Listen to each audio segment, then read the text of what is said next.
All right, and welcome to the seventh in the USOKS Catastrophism Campfire Connections show. Tonight we're going to be talking about some of the connections that we've been drawing over the last several shows regarding symbolism, and in particular how it relates to a lot of the findings and connections that we're finding from the west coast of the Americas through the Pacific into Asia. And for tonight's discussion and exploration of these areas and ideas, we have Jack Churchward of the My Moo blog and connections. We have Jan de Jong with us, who's over in a late night hour in the Netherlands. And we also have Gary David, who's joining us from Arizona and has the Hopi and ancient Pueblo peoples connection that we'll be bringing in as well. So, in the previous shows, we've been talking about how the various connections across various ancient peoples and cultures have been surprisingly well connected once research is done into their mythos, their stories, and symbologies. And we've seen a growing connection in these various ancient cultures across the Pacific region. We've had Jack on before as well as Gary, and Jan was on a show earlier. But this is the first time we've had the three of them together to help bring together the various aspects of their individual research and how it all connects.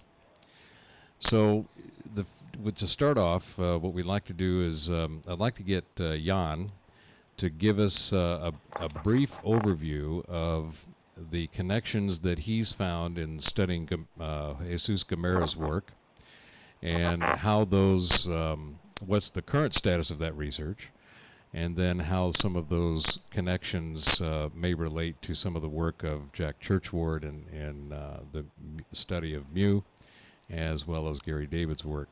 So, Jan, could you give us an update on any of the more recent findings and research that you've been doing on Jesus Gamera's work? Yeah, thanks, Robert, for inviting me to the show, and I'm happy to be here. And about the latest developments, Jesus Gamera is still researching and writing, and his latest book called Paraiso is about things like the Tower of Babel and the ancient connections with Bible traditions and with Sumerians that have been present on the South American continent and also on the North American continent. And his conclusion is that the Americas were not the new continent, but it's not much more ancient and than what we are what we are supposed to believe.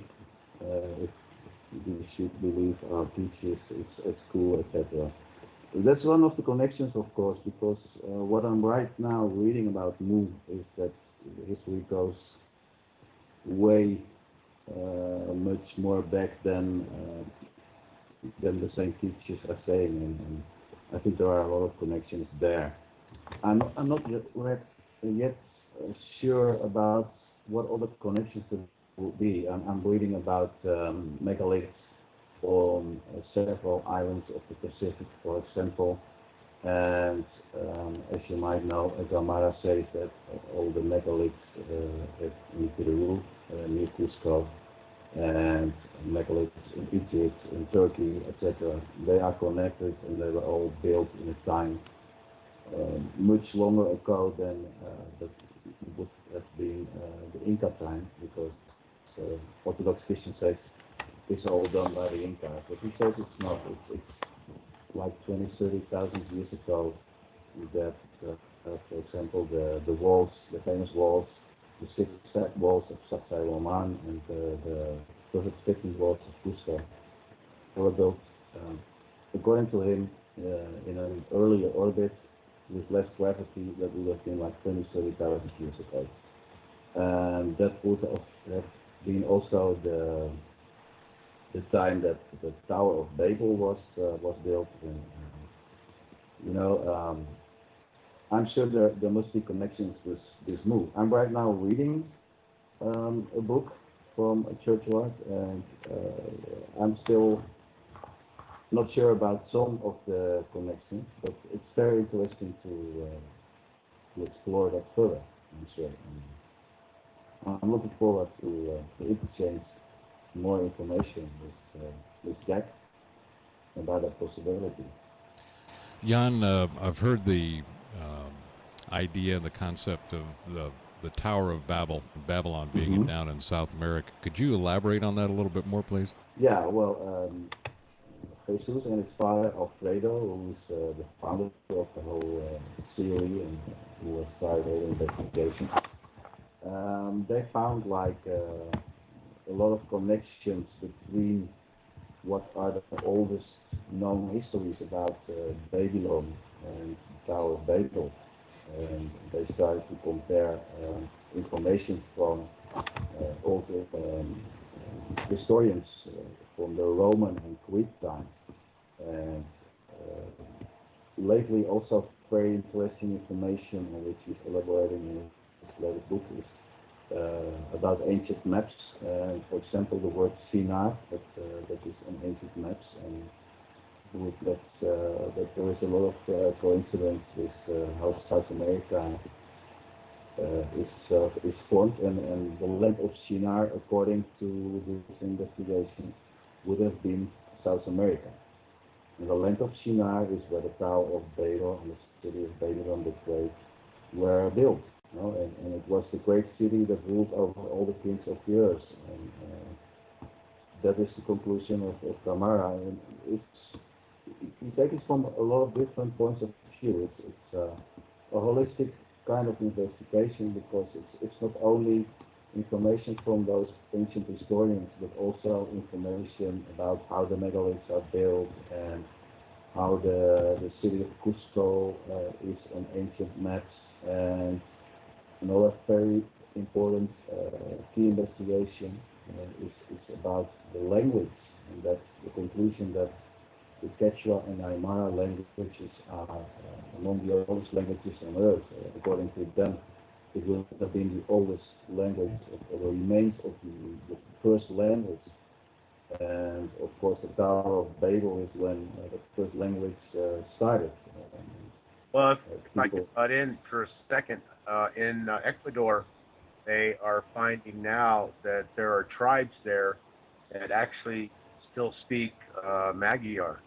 And so yeah, the Tower of Babel thing just kind of makes a little bit more sense, because we're talking Quechua and Aymara, and anyway, we're talking about these three languages are of that era. Yeah. Yes, and it's interesting. There's some a colleague in Ecuador, Manuel Palacios, who comes to similar conclusions as the Camaras, especially about language and the connections with Magyar, for example. Also connections with Sumerian and with Etruscan language, and all the kind of languages all over the world. Well, it coincides also, Jack, doesn't it, with the kind of like the story, the Ra, at the, they come running to the Ra asking him for help and everything. And he says, "Hey, I told you," and that was the end of the one language. Is that? I believe my great-grandfather wrote more that there was more than one language.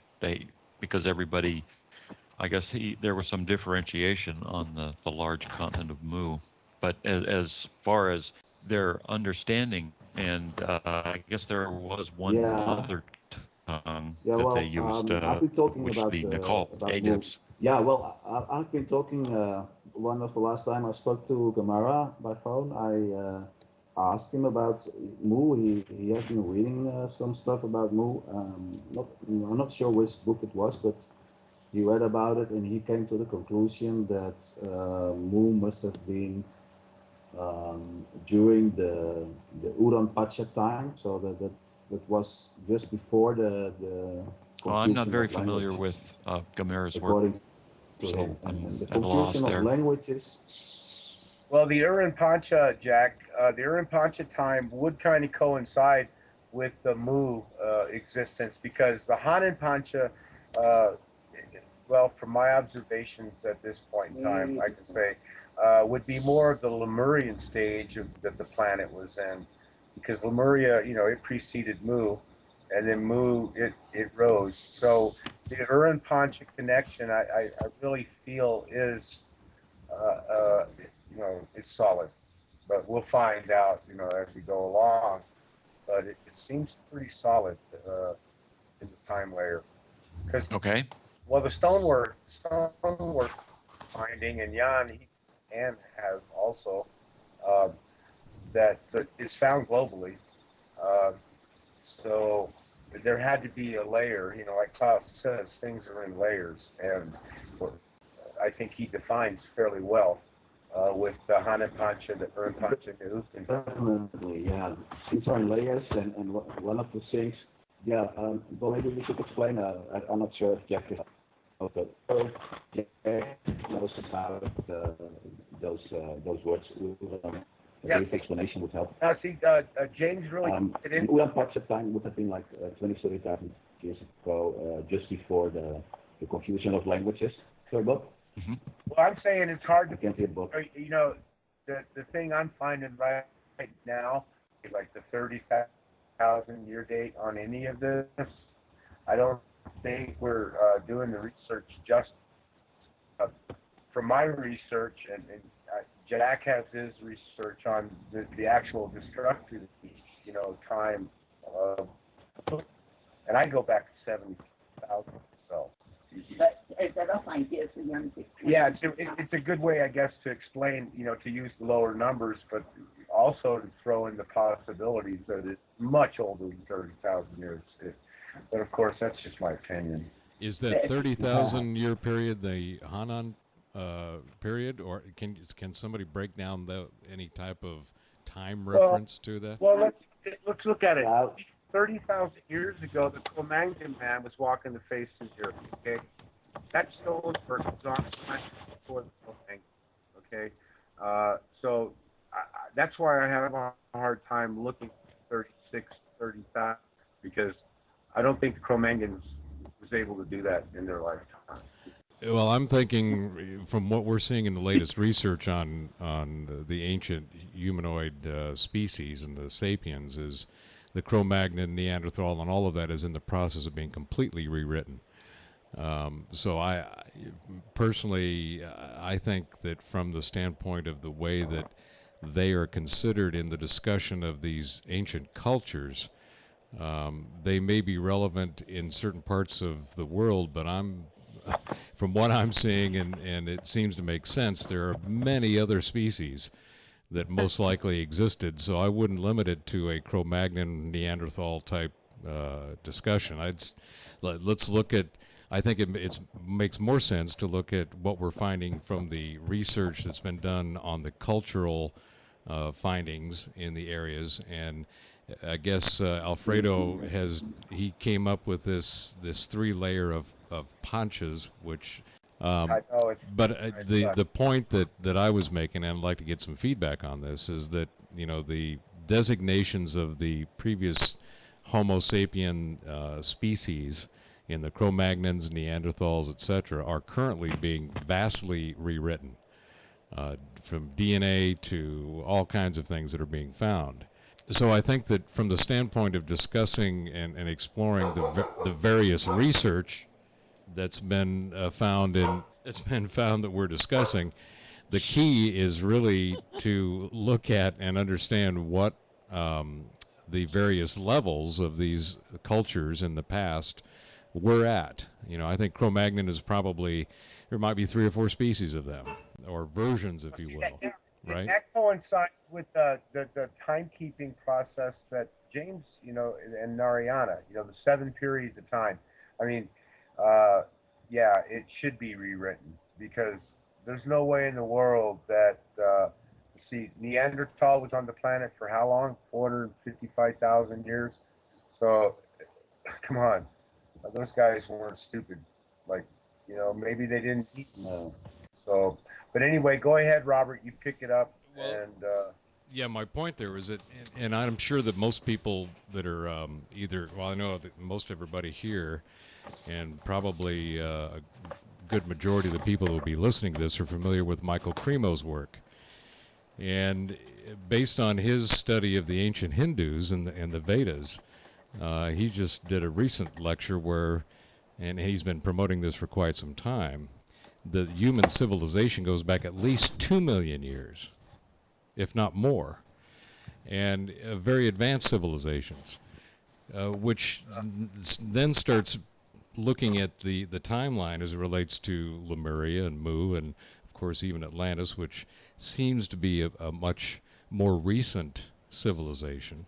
Oh yeah, it was the tail end of Mu, So that was the last hurrah was Atlantis, and when it went down, that was it. Well, there is a coincidence with Camara and with Cremo. Both say that humanity was more advanced in the past.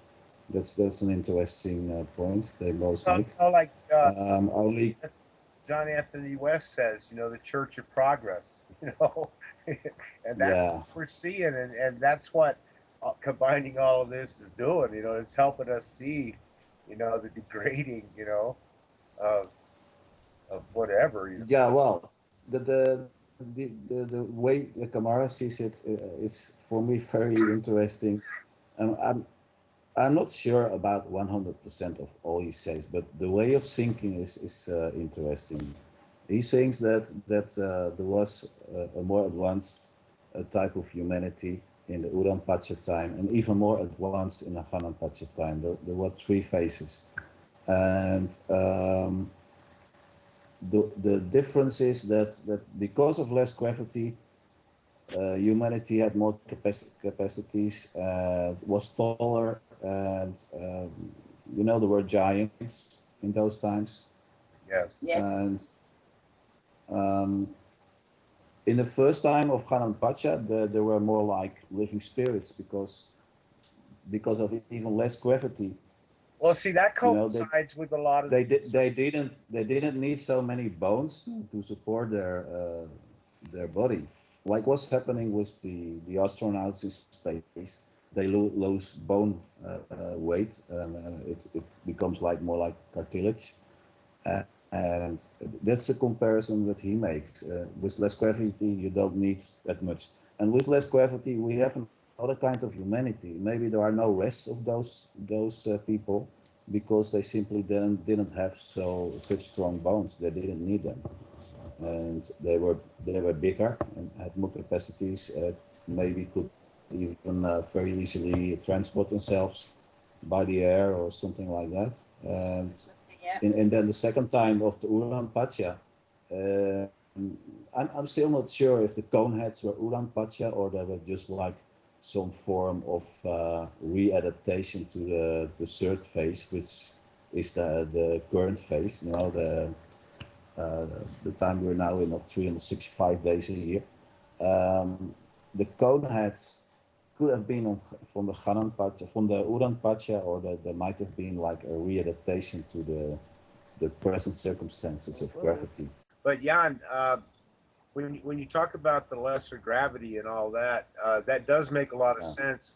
And some of the stuff you were just talking about, now I've read this. I don't know if you know how it is, but it was supposedly from some ancient texts that first stage on the planet, that Lemuria, they had different kinds of beings on it. Actually, it was kind of like a port. All the extraterrestrials, if you want to call them that, from around the galaxy dropped in, and there were beings. They said they were made of light, and this and that. And the further we get into this, we might be able to find out more. But that what you're talking about, bone density and. Madame Blavatsky, she talks about the boneless people. Yeah, it's like Jan and I. In Catastrophism, Madame Blavatsky, sorry. Well, Madame Blavatsky is a whole other subject. About the boneless people in ancient times. Yeah. So and Gary Davis. Hello. Theosophical. Theosophical. Yeah. say something. But when Jan and I were discussing the Canon Patch, you know, we were standing before it, Right. especially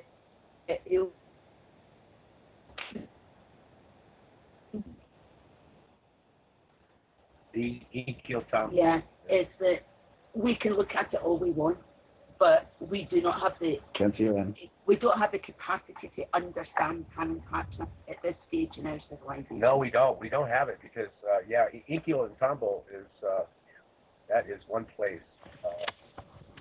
That I still, you know what I mean, Jan? I mean, to tell you, you Sure. stand right there and you look at it, you know, you can look at pictures and it is an amazing piece, but when you look at pictures, it's one of the most amazing pieces that you could really see.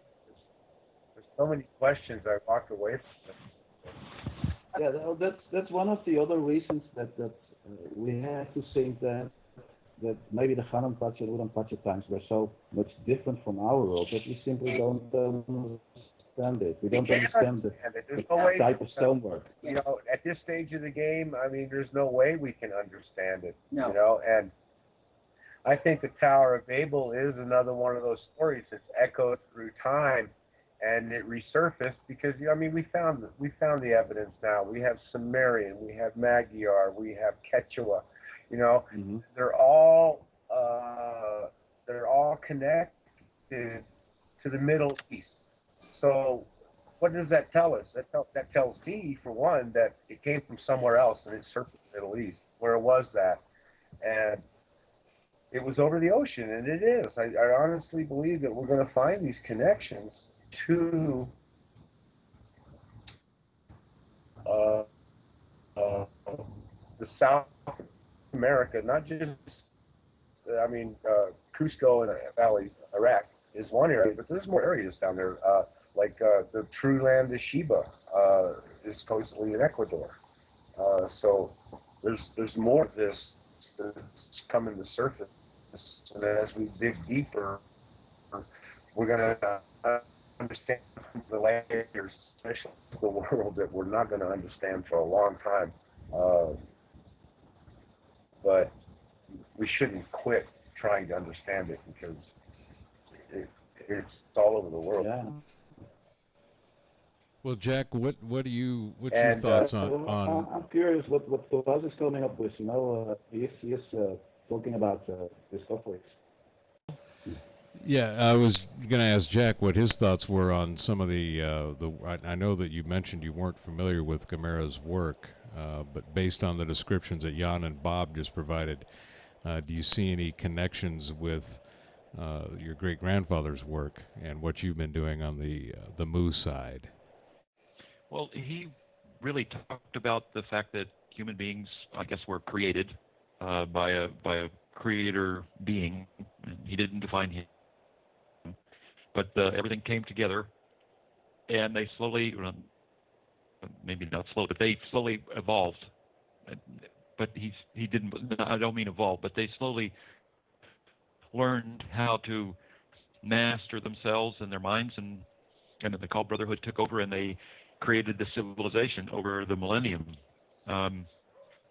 He did mention that Mu was partially destroyed prior to the end of Mu, when it all sunk. He mentions 3 catastrophes, doesn't he? I believe 2. 2? I'm gonna have to from what I remember.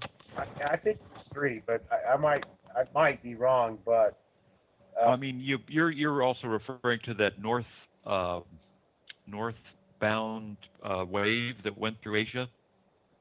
Yes, yeah, that was all part of the big shift after the main blow in Australia. See, I think the first one was down in the southwest corner, so that had in Papua New Guinea area from that we have now.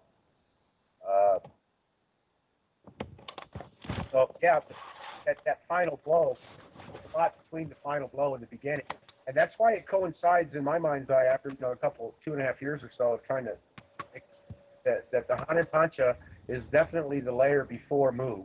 I honestly think right there at that border between Hanupancha and Urimpacha is when the Mu and the rise of Mu, because that's when you have places like Nan Madol, you have all and the thing in Tonga, you have all of these little signs, and also you have it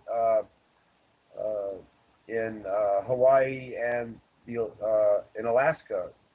Peter Marsh, excellent documentary, which we're going to try to have you on with him, Jack, in February. These are all connections that James talked about that are there, and people are digging them up piece by piece. And it's all connected. That's cool, man. It's really drawing a big picture. So, Jack, but well, let me ask a quick question here, because I'm kind of a little bit confused here. Bob, you said that Lemuria was before Mu, and from what I've seen, Lemuria and Mu could quite possibly be synonymous with one another. Jack, what does your research say about that? Well, actually, I'm working on something along those lines. Lemuria was, everybody knows about Lemuria being Schlachter prophesized or thought that he wanted to contribute the distribution of lemurs around the Indian Ocean basin.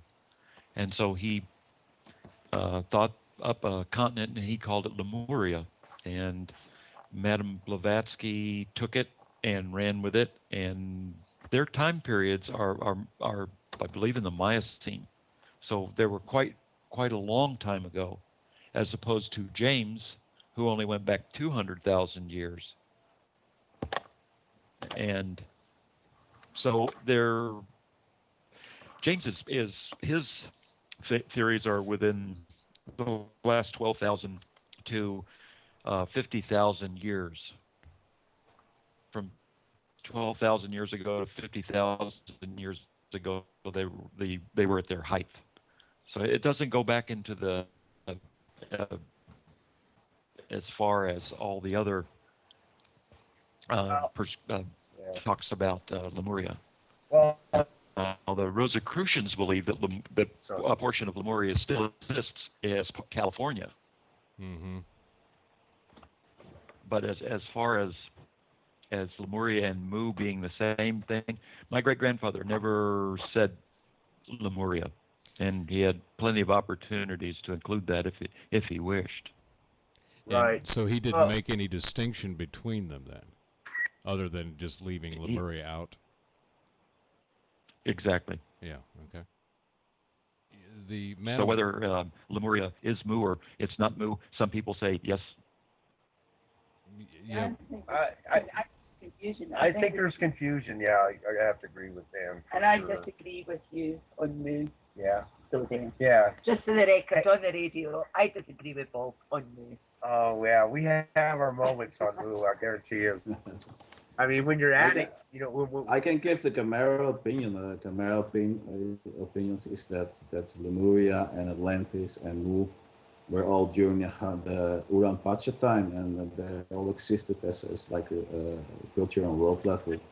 And what they had in common was the different the style in the megaliths, and it doesn't talk about the continents. It talks about the periods of time when those things happened. And it seems to me that what you have is those stories have coincide on parts of the time. Yeah, it would be interesting to see. Hello? Everybody there? Hello? Yeah. Okay. Yeah. It'd be interesting to understand more of what Madame Blavatsky, what she contributed to this, because as Jack said, from my research on it, how the name Lemuria actually came to be was as he described. And Blavatsky, she was basically a prophetess, seer, who was quite prolific. But she was more than that. What was she that, was Bob? more than that. I mean, she's on right. She was more than that. She's been right on a lot of her stuff, but it's just another misnaming, because maybe there isn't a name for the earlier world. So we get into the Nakal tablets a little bit, I'd say they'll open up, maybe let Jack look at a few of them himself. And, but seriously, if we had some more Nakal tablets to James, as I've over the years looked at the symbology and how he deciphered it and stuff, it's amazing. It's amazing that he did it. The tablets and the vinaigrettes are awesome. But where we're at with the Mara and the Churchward connections it's because it does explain a missing hole, I think it is, in our time. And it's not timeline, it's in our time layers. And either we're not recognizing, I'd say we're not recognizing, we know who is not recognizing it, but the depths. 200,000 years. Neanderthals been on the planet for 450,000 years, which kind of coincides with that Anunnaki story. And when you get into the children info, and they talk about the splicing of the original being by the creator, and that's when it all started. That goes way back in time. And the being that Churchward describes that we once were, we were kind of like a spider. We were a ball with 8 legs or 4 legs and 4 arms. I'm not sure what it was, but something way back there did happen, and it had to have been in a layer that we just can't understand, which goes to the Hanan Pancha, because every time I look at Hanan Pancha, I cannot explain it. I see it. It's mind-boggling. It's mind-boggling is the word for it. So, but the Uran Pancha is a little bit more. They are certainly not quarries. Pardon, Jan, I didn't hear you. The Hanan Pancha, the Orthodox explanation is that they are quarries. But took the stones from the buildings and other places for the buildings. They put the stones out. It's no, there's no logic in that. Well, if I could take this moment here to throw this in, this is something off I believe it's the Entomonaki documentary that Jan Peter and Jesus Gamera did, and it's Jesus says, science to this day in the 3rd millennium can't satisfactorily address, much less explain, our human origins. And we have to look at some of this ancient stuff and really take it to heart, I think, because when you compare the stories that we're hearing within the Churchward work, and when you connect the Churchward work with works like the Gamera and actually the Strongs down in Australia, of what Klaus presents in his Out of Place Artifacts, it all tells us that there was, a beginning, and what was that beginning? And I think, in my opinion, in the beginning, they walked in on Hanan Pancha. It was there. Oh yeah, when we finally recovered from whatever happened, from that first world to the second world, they didn't have a clue as to what the Hanan Pancha was. So but the Inca, but the Inca, not the Inca, but whoever came in and did the Uran Pancha in Peru, they had to be the masters of it all, because some of that stuff I'm still dazzled about. The concentration of this stonework and lack of explanation of how it was done, it just amazes me. But that's those connections that James threw out at us, and people like Robert and I got out there and started digging and started finding everybody to connect. And so, what do you think, Jack? Can you see any of this? I think just to add, Jan, you ought to make sure that Jack gets that Entomonaki download too, so he can look at some of that. Yeah, that's. I'm delighted to pass the link. I'll do that.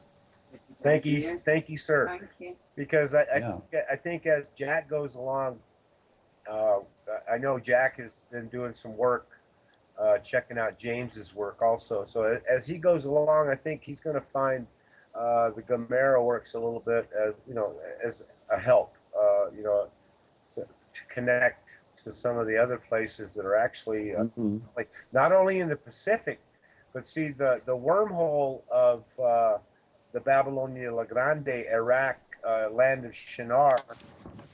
It's not also the whole continent of Africa. So I mean, we're connecting parts of the globe between two theories that I don't believe have really been connected. Yeah, well, it's about time that we realize and that people get to know what are the real things that all those that stonework has in common. The stonework we find in Australia and the layers that we find in Bosnia and the layers that Graham Hancock found in Indonesia and all that stuff, and all those stones, all those megaliths that can be found on those sites. That comes right. They all have been soft stones. They, I'm almost sure that I will be able to find vitrification on all those megaliths. Well, I've seen pictures from Australia.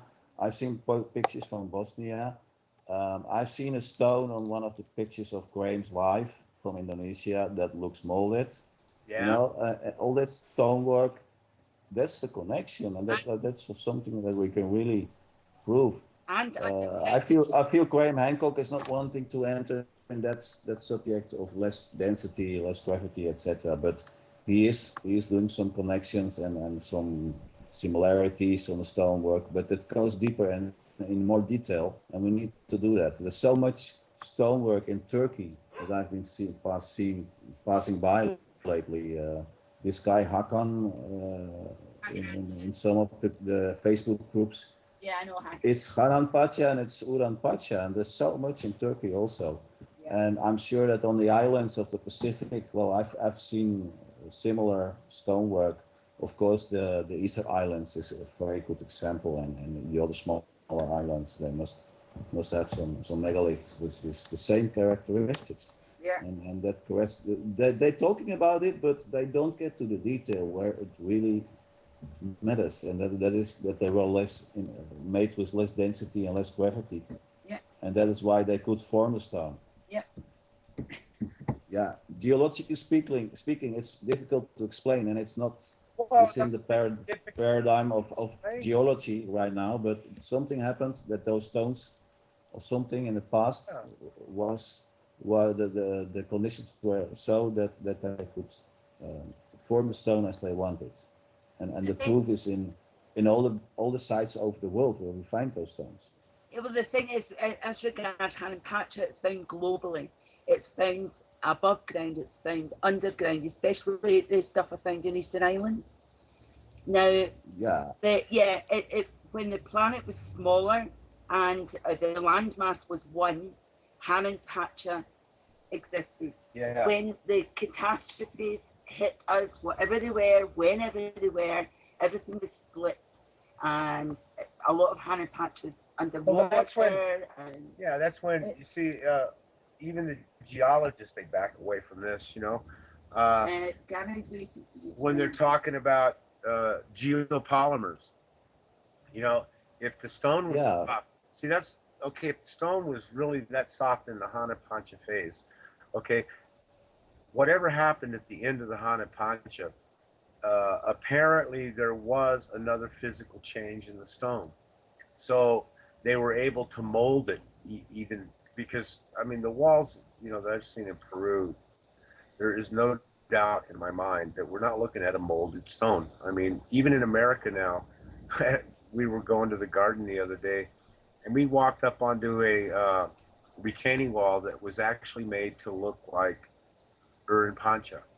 And it's poured concrete, each block, looks the same kind of deal. But when you look at that stone that's down there in Peru, just taking Peru, for instance, and the scale that you find it, Ann and I walked the back country of Sacsayhuaman, and we found Urin Pancha in places up there and that you wouldn't believe. And not only did it have to be easy to do, but they were able to do it at such a pace that it was all over the place. I don't know what happened to it, but a lot of it's missing, but it's there. And whether, I mean, it had to have been soft. I'm sorry, but the geopolymer theory is, well, why would there be geopolymers in there when there's just a natural polymer in stone, apparently, that hardens it over millions of years? We're talking millions of years again, right? Yeah. Well, you're talking about millions. I'm talking about tens of thousands of years. But it's a layer. Let's agree on the layer again, Bob. Hey, you know what? Yeah, the Hanan Pacha layer exists, and it's obvious that it must have been soft, and that it was important, and that it's below the other layers. That's I a was lot looking at some already, pictures. you know.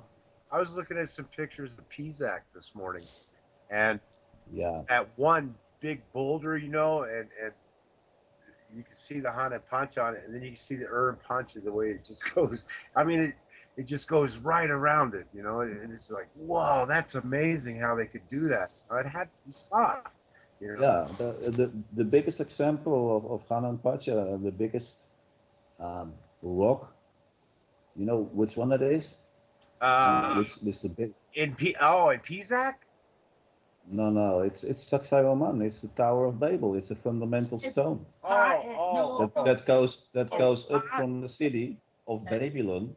It goes up, and then at the upper parts there it's surrounded with giant walls of Urampacha. Yeah, it's part of the Tower of Babel. No, that's part of the tower.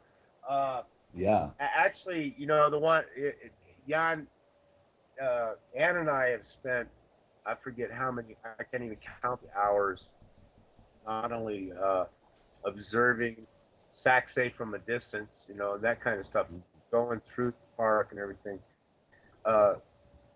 We think we found the crown of the tower.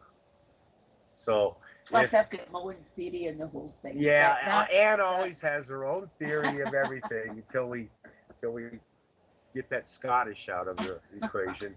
But the thing is, that's so great.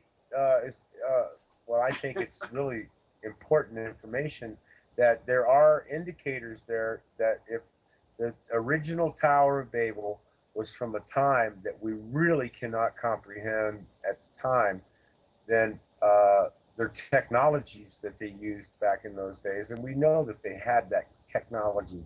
I believe the pyramids are from that borderline, or maybe, you know, somewhere in that realm, because they did have some kind of whatever it was, you know, and it was made out of stone, and it was made out of different kinds. Yeah, maybe to explain to Jack and people that currently listen, the Hanan Pacha, that's the it's like a fundamental stone that once was there and that was worked upon. In the case of the pyramids, it would have been the stone from the subterranean chamber. Yes. You can see that it's very similar to stonework, what we call Hanan Pacha of Peru, of Cusco. And one of the reasons they made a pyramid above it is because that stone was sacred. It's from that time, from the first time of humanity. See, that's what according to Gamara. Yeah. Well, one of the cool things is, Jan, is after staying at Jesus Camara's place there for 5 months, we were up on the 3rd floor, the residence, and the view we had outside one window was St. Cristobal, and the whole hillside, all the way up to, you know, we could see the top of Sacsay. And then after walking that hill many times, yes, that has to be some kind of pyramid going up to the top. There's no doubt in my mind. Yeah, well, Machu Picchu is like a pyramid. The upper part is Hanan Pacha, the inner side also, and Pisac is the same. Well, see, and as I got in there, you know, Jesus is the kind of guy you have to ask the right question to get an answer. And one time I hit it right on the head, and I was talking about the Intimananki, and I was trying to understand what the Intimanaki stone meant, and his explanation just kind of floored me. And then over time, uh, seeing what Intimanaki is and how big that Intimanaki, the source of it, it's kind of, it will make you sit down, because I have spoken with some electronics people, and I need to speak with Jack about that too, on some of the finds that we found down there. And they told us that the possibilities fits right in with that ancient grid. So I can say that much, that we're working on this. That's enough. Yeah, that is enough. But it's amazing, because if it does turn out to be the stone grid work thing that we're working on, Hanan Pancha really was a different world. It was a completely different world, and may explain well, a lot of the mythos that keeps echoing through time. one of the persons that could shed some light on it is Klaus Donner, of course, with the discoveries from what is below Earth still to be seen. Well, And I'm very curious about what he is coming up with. I know he has some interesting things at hand, and I'm sure that what they can see below Earth must be Hanan Pancha and Uran Pancha. Well, I've dealt with Klaus a little bit, and I'll let this much out. We checked some things out down in Peru. We did. Well, Jan, you sat there with me, man. You know, we sat there in the culture ministry for what, 4 hours? Yeah. Oh my God. We sat there for 4 hours, and they give us this packet that's about an inch and a half thick. You know, okay, you want to check it out? Well, take care of all this. And the bottom line is we need an archaeologist that would be interested in working with us that has a master's degree or above. That's one of the things that's really holding us back on trying to make it work. You know, I mean, we have made some finds, but we're just kind of got our hands tied. You know, and it's going to take, you know, it would be nice, you know, as you all know, we've done this all out of our own pocket. So it'd be nice if we can get an archaeologist that might jump up there and join us, you know, because the reward at the end is I think it's going to be staggering. I think it's going to connect Mu. I think it's going to connect just about a lot of things. It's going to connect things that we're looking for, you know, and like Klaus does, you know, he presents the artifacts, but we still need more. You know, he's done an excellent job doing it. Yeah, I think it will come. He has surprises for us. Yeah, he does. He has a couple surprises for the world, and that's the cool thing. Yeah. And here Jack he's standing there going, and it all started with a book called The Lost Continent of Mu. Well, I don't know if it all started, but I'll tell you what, that's the one book that's definitely getting some press these days. And I do recommend Jack's work, because it does add a lot more. He's done a lot more research and references and that kind of stuff, which leads you to even more information on the continent of Mu, you know. And that was my purpose. Yeah, you did. Hopefully, I could find out a little bit more myself. Well, see, that's on what was going on and what his theories were, rather than just take the previous attitude that I was raised with. Oh yeah, I know that attitude. But no, Jack, I tell you, Probably get it a lot. I have to commend you and Jesus Camara, because I met Jesus. I was there at his house for 5 months. He's a real good person, and he has some stuff also that he hasn't shared yet. And he does his own research before he helps in a lot of ways. You know, he doesn't say anything until he's got it pretty well nailed down. You know, and a lot of it boils down to because of suppression that these guys went through. You know, your great grandfather and Jesus' dad, because his theories contradicted a lot of other things. And there's people out there that just didn't want that to be released, I should say, or available to the population of the planet. And like you said about mentioning the Ugyars, something happens, you know. There's a lot of people out there. It's not just the ones we are aware of right now, but there's others out there. And it's not necessarily the Ugyars, is it, Jack? It's more like the new Chinese that we really have to worry about when it comes to the Ugyars.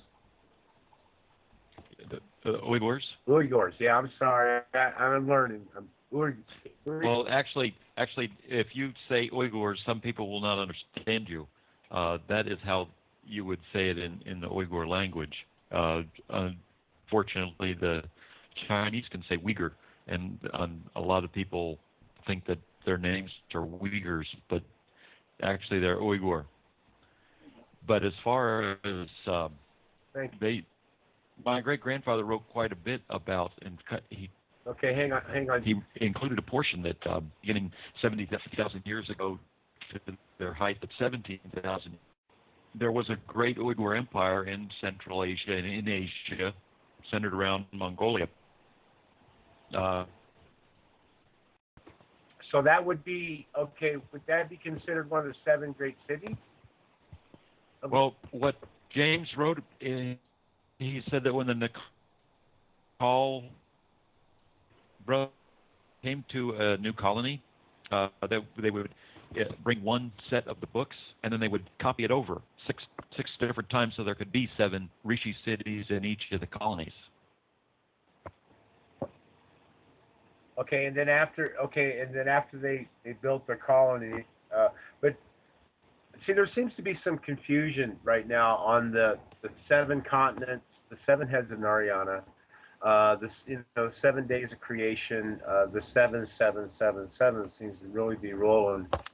So the 7 great cities, I've been asked this a few times, the 7 great cities, would they be considered the 7 continents on the planet? Actually, James said that they were the Rishi cities. They became centers of learning because of the presence of at least a subset of the Nakal tablets, and the opportunity to allow the people to maintain the same level of civilization from whatever knowledge the Nakal Brotherhood kept. Okay.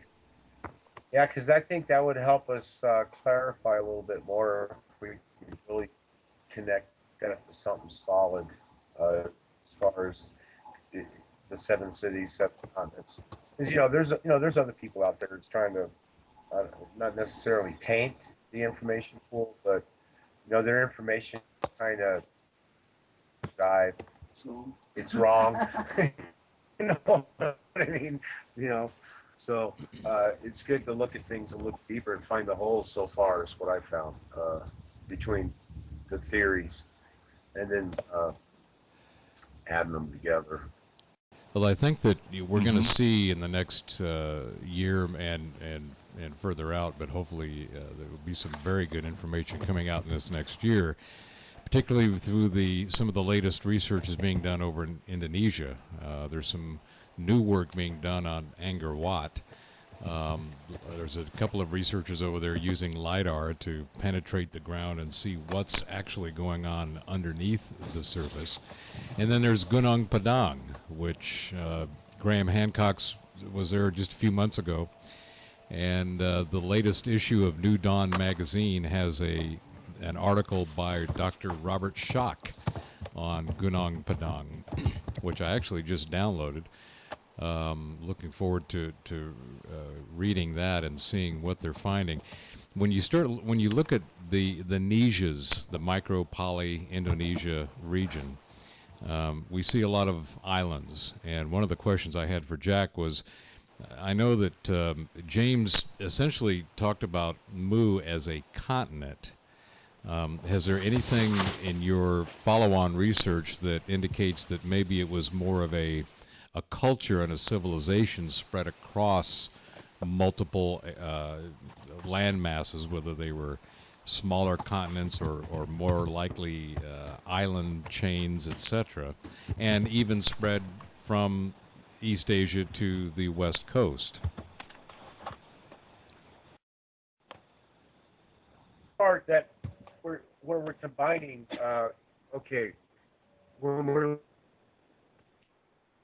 through the time layers, millions of years, we're combining, oh goodness, so much. It's hard to, at this time, I think, to explain it all, Robert, unless somebody has a better explanation. When we're talking expanding Earth, we're talking oceans rising, falling, moving. We're talking about a continent, okay, that possibly really wasn't a continent, I mean, in the sense of it being the actual, and that's what I'm getting an idea about Mu. That it wasn't the type of landmass, say, that North America or South America or your main Europe. It's a different type of continent because it kind of floated in the Pacific on methane gas pockets. Is what I'm kind of getting from the whole scenario. So it could have vanished that quick without ever, leaving trace evidence. Okay, I agree with your position that there is a possibility that he was speaking of the islands collectively as a continent, which is a possibility, but that's not exactly what James wrote. James had solid land that actually fell down, and it was the collapse of the Archean gas belts that he said that happened. Well, when you look at, if I can throw this in real quick, look at the cave systems, just say in Borneo, okay, which is, within the realm. And you look at the size of those chambers inside that system. And let's place them underneath the Pacific Ocean, which was possibly, 5,000 feet. There was a honeycomb system underneath that part of the Pacific. It was kind of like wormholes, but it was full of these gases. And then something ignited those gases, and that's my impression, and it just went sky high, kaboomba. And I don't know. Well, he mentioned that it was there was a buildup of pressure, internal pressure, that finally caused the explosions to occur. And that would be the final blow. What about the incident with the Star of Baal? Have you been able to find any more information on that? The city of what? The Star of Baal. Oh, the star. I'm not. I don't know anything about that. Oh, it's in the book. Okay. Yeah, the Star of Baal fell on the Mu. Okay, and that was the final trigger. Okay, what I'm having a hard time finding, I'm finding multiple answers actually on what the Star of Baal really was. It was something that came from outer space. That's my impression, and it actually, when it slammed into the Earth, and this is my trigger event that I keep talking about. It slammed into the Earth, and it ignited, in my opinion, from my research, it ignited those gas pockets underneath Mu. So we're talking either an asteroid, a meteor, or I won't go too far into it, or maybe it was one of those floating cities that we hear about in the Hindu myths and stuff. So there's a lot of, I don't know. Have you heard anything about it? Well, I've also been told about floating cities, but to the Chinese, it's the floating continent of Lu, not Mu. Mm-hmm. At least that's what was contained in some of the some of the documents that some of the excavations of the Dunhuang grottos, where they came out with the ancient Buddhist. I'm drawing a blank here, but I hear you. I draw them too, man. So don't feel bad. Yeah. We're not live, so. Yeah. We're not. Yeah. Go ahead. but that's essentially where they're that they had a legend of Lu, and there was this ancient tablet. I was speaking with one of my Uyghur friends, and he mentioned that he might get back with me about it, and I'm really hoping that he does. Right. I heard. I heard somewhere along the grapevine about that tap. So, yeah. Well, there's a lot that the Chinese. I've always known this. I mean, just for some reason, I just felt it. I guess that I knew the Chinese is one of the oldest cultures on the planet. I didn't realize that when you start talking Chinese, I mean, you're talking people all the way from China, all the way through the Micronesias, all the way down through there. I mean, these are Chinese descendants, and or the Chinese are descendants from one of those cultures somewhere along the line. The modern Chinese seem to want this knowledge of their ancient past. They definitely want it kept under wraps.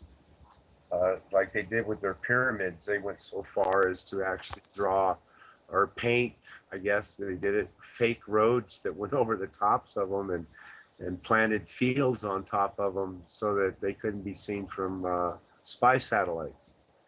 So I don't know why they're being so secretive. We do know, I mean, on the outside world, there's a branch of us now that do know that China knows a lot more than they're sharing with us. So, Jan, let me ask you this. Do you see any more connections as to this outside world from the aspects of, or from the angle of Babylonia La Grande that might go backwards in the timeline instead of forward? Backwards, you mean before the advent of the confusion of languages? Yeah, Yes. yeah. Before the event that took down the Tower of Babel. Yeah, there are more connections, and but the thing is, with language there aren't any more connections, because before that event, according to the theories of Kamara, we were all connected with telepathy. We could read each other's thinking, and we didn't need language because of the less density and raw materials, and that was when there came a change of orbit, and we needed more like more force to understand each other.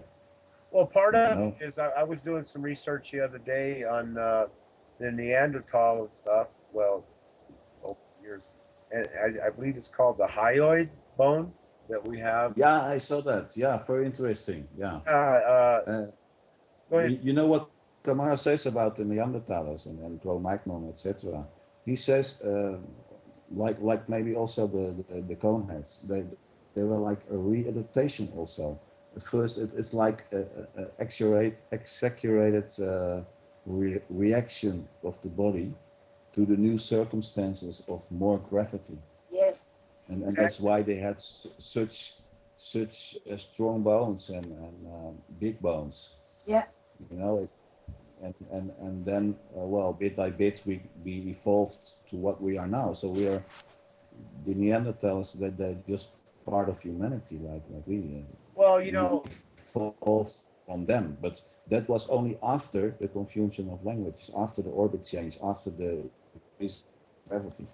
Well, if it turns out be an orbit change, that one thing. But as we go down this road, we're seeing that the Neanderthal. We're finding these things on the planet. That who built them? The Bosnian pyramids, for one. Their bottom line date, the 29,200 years, is 12,000 years after the Cro-Magnon man showed up. So I mean, and all these other species that have these, small brain cavities, and they automatically assume that because their cavity isn't as large as ours, that their intelligence level is low. They couldn't communicate, without the high. One of the things they want to focus on is that hyoid bone, and that they couldn't communicate. So, leading back to the language of symbols, I mean, uh, so there's a common understanding to the symbol, no matter what part of the planet you're on. That is the universal language. And as Jack said, there were different languages within the land of Mu. For one, because there were 10, I believe it was, different mankinds, that inhabited Mu. So what we're seeing is there's a void there's a gray area still right there as to this mankind's and what all that means. Of course, some of this is done deeper research, but just for the mankind's, just the way it is spoken, there are different kinds. There were yellows, blacks, whites, and a few others. Yeah. I'm not really quite sure. There was the gold, the bronze, and so there were different levels of maybe experimental splicings that was going on, or there was some kind of genetic Manipulation. There was some kind of genetic work going on, and it wasn't all through matrimonial sex. Maybe. So we're seeing that, and But if you look to other members of the animal family, let's say it like that, you see so much variation. Why not with humans? Well, for one, we only had one creator, and we know that now no, we had a bunch of creators. We've been spliced and diced, and that's my opinion. If you don't believe me or if you don't follow that one, but I believe that our DNA has definitely been spliced and diced because Possibly, yeah. well, No, how do we get a reptilian brain? Come on, man. That's my biggest question right there. How did I get a snake lizard type brain? But so we know that this goes deeper back in the timeline by millions. We're talking millions of years, and dicing and splicing, and what we are today is a product of whatever happened before the bottleneck. And to me, the bottleneck was 72,000 years ago. They're calling it the Mount Toba explosion, and that I don't buy it. I think what happened at the Mount Toba explosion was so big that we can't comprehend it at this time, and that's what we're calling the Mount Toba. But I believe that was the date of Mu myself. And from that time on, it became the Atlantis era because they survived. But we're looking at 72,000 years in my book. But what is James say? He's saying about 52,000 years, Jack. Actually, he mentioned that it was like 200,000 years ago that they were created, and that 70,000 years ago or so that he knew that they were cognizant of their abilities and starting their voyages across the seas and to colonize the world. But see, the Han and Pontius, that's the part that I'm finding, a little hole in that right there, is because if we're talking back a million years, even further than that, 200,000 years to me, that they were alive and well, right? Did I understand that correctly? About 200,000 years ago, they were really kicking. Yes. Okay. But the final end for Mu, did he? Like about 12 to 14,000 years ago, he said. Yeah, which would actually, could be Atlantis. I'm finding some of this is overlapping. Well, it was his opinion that the same cataclysm that knocked out Mu also took out Atlantis, And raise the mountains. It took out the whole planet. Yeah, it took out the whole planet because when we look at the bottleneck, you know, and the DNA and the genetics back this up, it was the Mount Toba bottleneck that actually turned it. And this is when I quit saying mankind and I start saying mankind, because the bottleneck created this necessity. If man wanted to survive, they did it. You know, I mean, they mixed, they matched. There was some that managed to avoid that mixing. Well, that brings up another point in some of the recent DNA work. It seems that those who've been, I think it was coming from the Genome Project, that they've narrowed it down to there was approximately 2,000 individuals that the current Homo sapiens that roam the planet are descended from.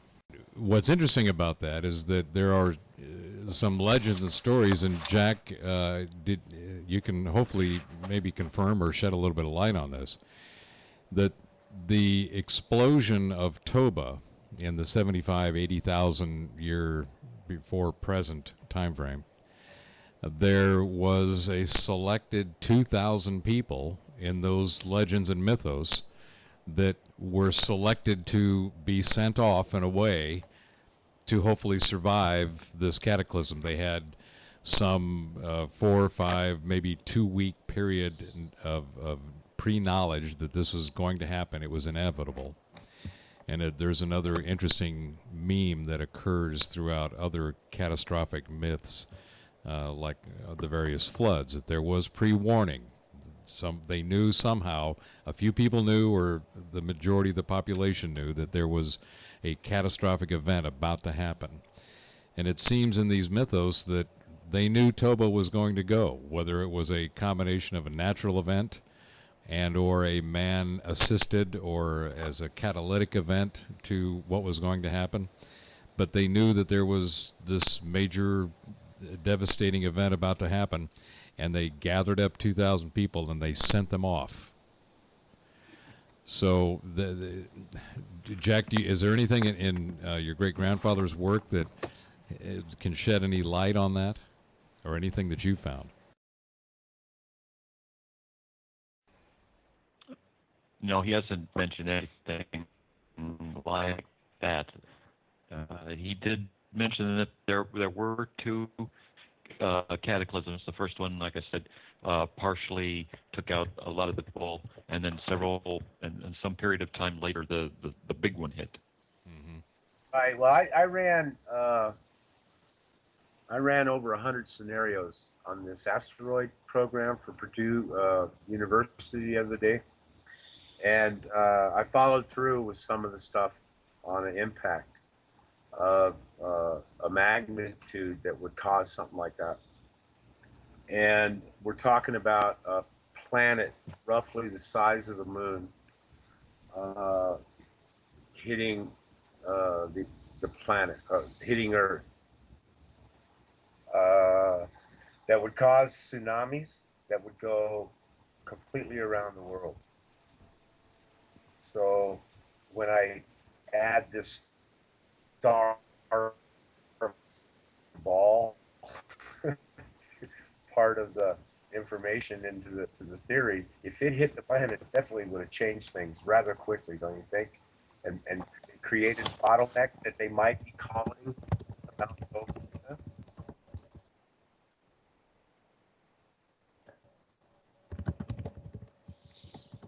You're breaking up there.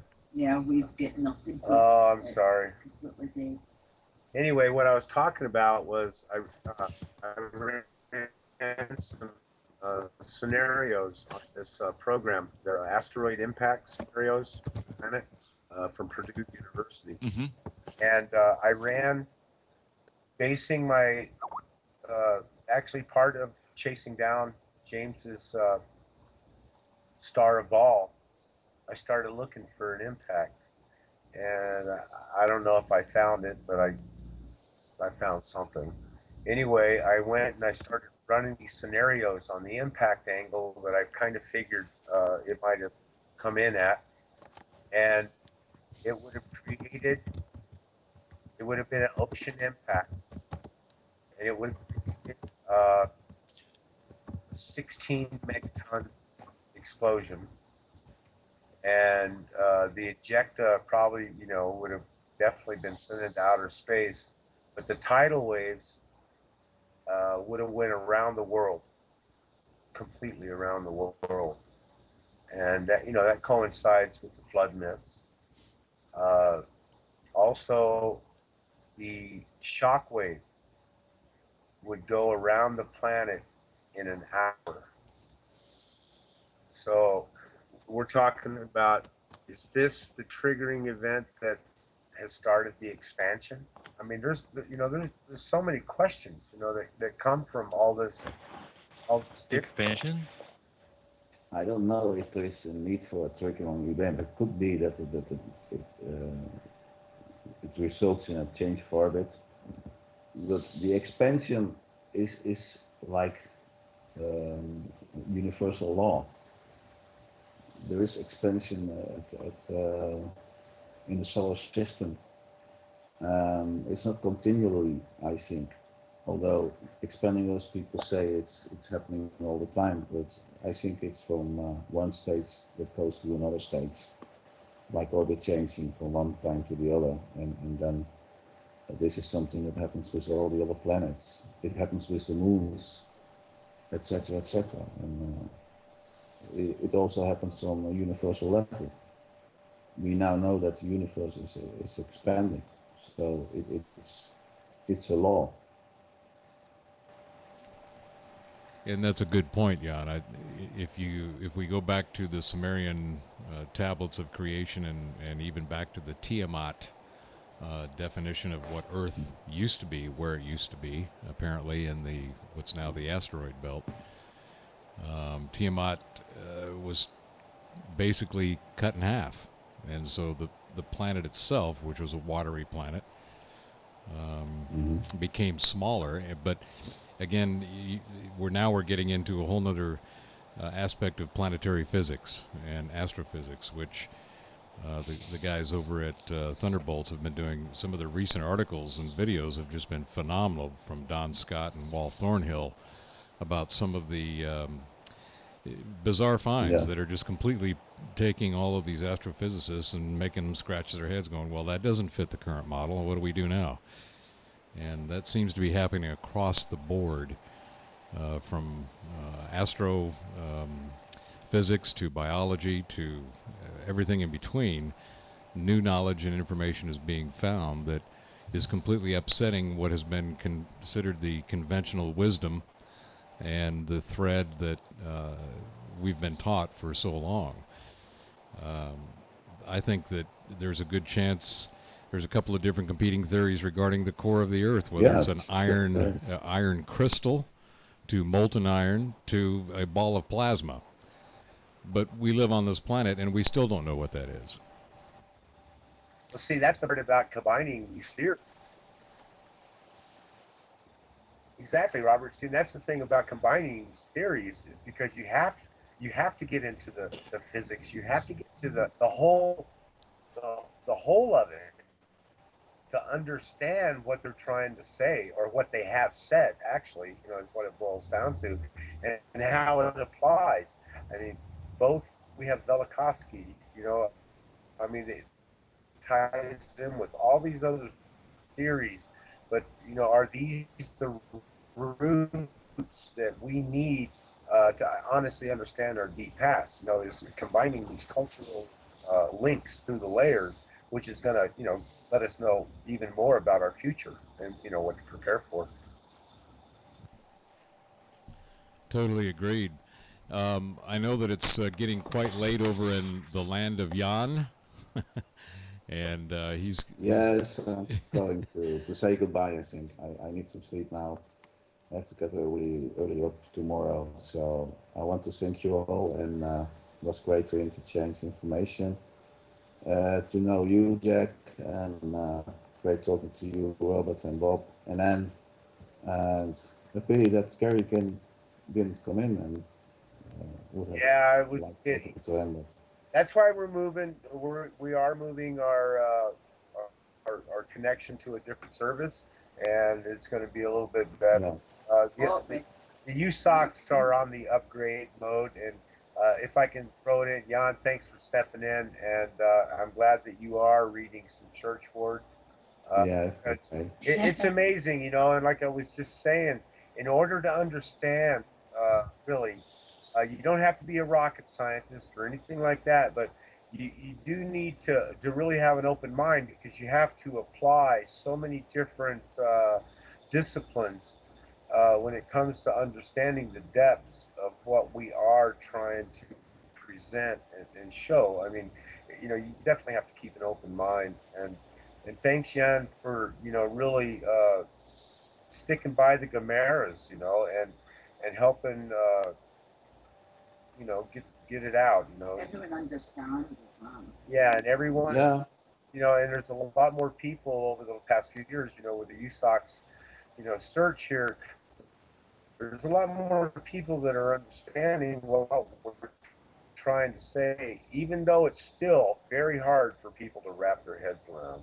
And that's the part that I really appreciate. Yeah, I know. But it's for me, it's fascinating, and well, I will continue to keep it coming out, and hopefully more people Well, will know about it and will understand about it, and we'll keep working on that. well, what we're going to do when we go back to Peru, we're going to pursue some more stuff that we just didn't have time in 5 months to really get all. Yeah, well, I think it's really great you're going back to Peru, and When we go back, we have a couple people that we can talk with about some of the stuff we're finding, and like I said, we would really, really love to see if we can find us an archaeologist with a master's degree or above to join in on our team.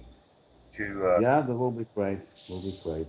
Well, guys, I left some links on the chat, so please download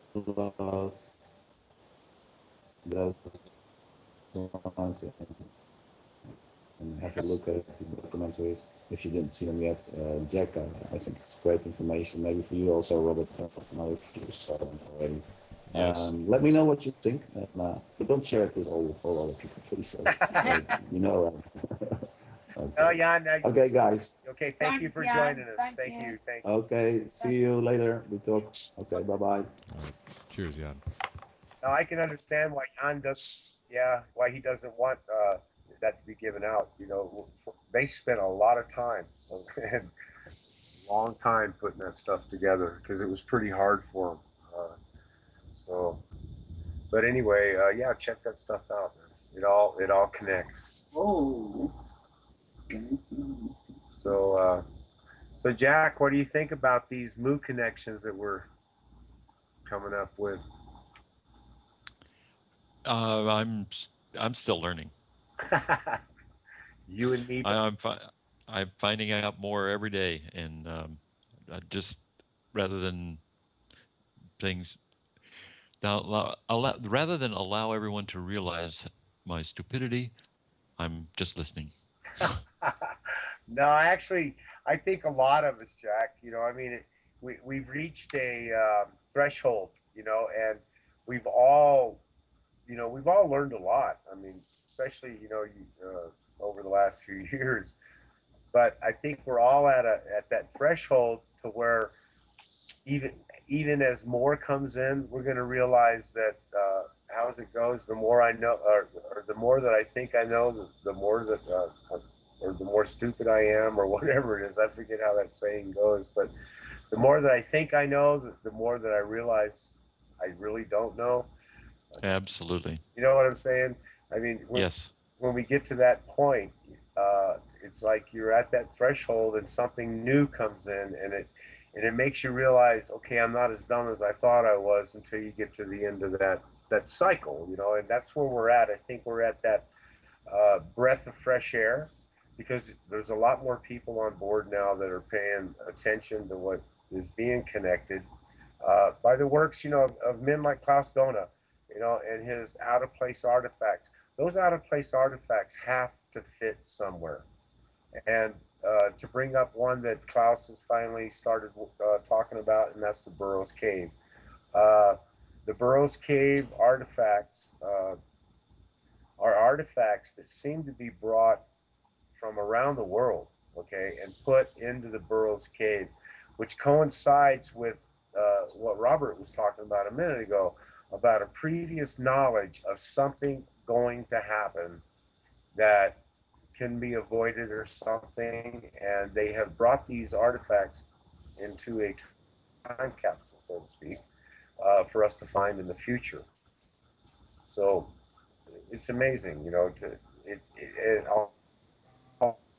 also, like Jan said, it's exciting because to make these connections with the deep past like this is phenomenal that we can do that now. Yeah, in order to connect the dots, you have to collect the dots. And if one of the unfortunate things with our current papered ones, the PhD class, is that they know a whole lot about very little, because it's a very narrow focused discipline of knowledge. But interdisciplinary knowledge and the interdisciplinary research is what's really bringing a lot of these new pieces of information, these new dots, to the surface so that they can be examined, understood, and then connected in ways that may seem antithetical on the surface, but as you continue to look at them and examine them, turn them over, look around at them, look at them from a different perspective, you start to see more information. And that's what makes a difference in finding what's out there. I mean, you have to find it. You have to know that you have to look. And many times you don't know what you're looking for. You just have to look. And that's one of the great things that Sherlock Holmes and Arthur Conan Doyle did so eloquently at the turn of the previous century, was teaching the entire concept of observation and deductive reasoning, and understanding that everything out there is there to be looked at, to be examined, to be understood.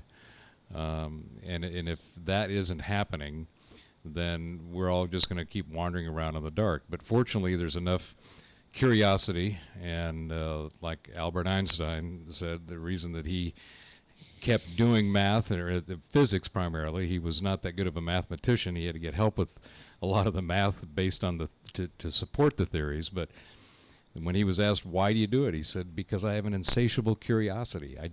I need to know. And I think that's what drives the research that Jack is doing, Jan is doing, Jesus, Klaus, everybody that's been involved, Laird, Gary. That's what makes a difference to me. Yeah, and we're very lucky that men like Jack and Jesus have picked up where somebody in their family left off. You know what I mean? And brought forward that information for observation. You know, I mean, I don't believe if Jack hadn't have done his mymoo.com, that I wouldn't have been drawn back in and realized that things like the stories that echo through time. You know, I would have never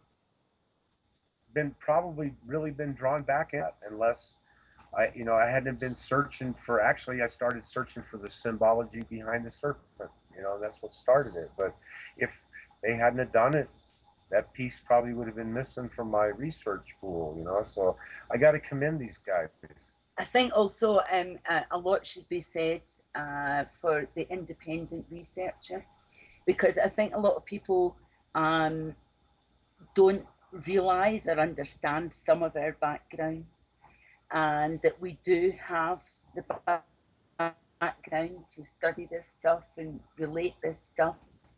We just haven't gone as far as getting the papers. For example, me. Yes. It's a good example. Yeah, I deliberately took myself out of school because I disagreed with the mainstream and I wanted to do it myself. You know, so people. And Anne, really, Anne has done some very in-depth study on this stonework. I mean, she's been all over looking at it. Okay, and that's that's what gets me about it, and I agree with her 100%. The independent researcher, just because we don't have the paper doesn't mean we don't have the ability to accumulate and reason and abstract as somebody that does have the paper. Well, Anne's followed the Mark Twain model. She doesn't let her schooling get in the way of her education. And exactly. And that's one of the things, people like Velikovsky, all right, he wrote Worlds in Collision, and he was a psychiatrist. He had no formal training in any of the planetary physics or any of that. And then you got Graham Hancock, who was a journalist, who's written some of the most profound books and covered some of the most amazing stuff over the last 20 years. And he's not formally trained. And that's where the interdisciplinary knowledge and training, or being able to adapt training from whatever particular subject matter you may be somewhat of an expert in, or at least very knowledgeable about. And that again goes back to, Sherlock Holmes. It's observational, deductive reasoning. That's all it takes. It doesn't take a paper. It takes an open mind. It takes an inquisitive mind. And it takes determination and persistence to follow whatever data you find, regardless whether it may lead you, especially and most importantly, if it leads you in an opposite direction than what you may have thought. And that's where the discoveries are made. That's where the dots are found and where they are connected, in my opinion. Yeah, the evidence might lead you to places that you might not want to go, but if you want the truth, you got to go there. That's the bottom line. We didn't want to go there, did we? No, and we got a lot of resistance. We've gotten a lot of resistance along the line here. They talked about, oh, you guys are the Moo cult and this and that. And it's like, no, we're studying ancient history here. Okay, there's no culthood about this. I mean, if somebody wants to run out and make a cult about it, I guess there's nothing we can do. But as far as what we are actually doing, we are trying to dig out the history. That's what we're trying to do. I mean, we're trying to dig out the truth in our historical timeline instead of what somebody has told us. We know they lied. I'm lying. I mean, the king snake, black and white, Well, I think this is a good place to bring this program to a close. Outstanding discussion and data covered on a number of different subjects and different dots. And we're going to obviously continue this going forward. So sorry we couldn't get Gary David connected in, but we will reschedule him and make sure that we get that conversation and the information that he has tied into this discussion on ancient civilizations, our past, and the cultures that have brought us to where we are today, and how catastrophism has influenced the development of these cultures.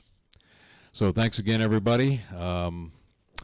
We'll look forward to the next one. We'll put a schedule out, and we'll get the next programs queued up, and we'll get this one out and ready as soon as possible.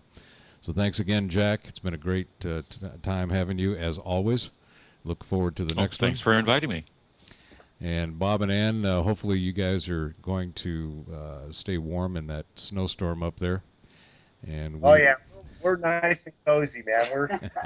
We're tucked away. All right, great. Well, thanks again, everybody, and we will look forward to the next one.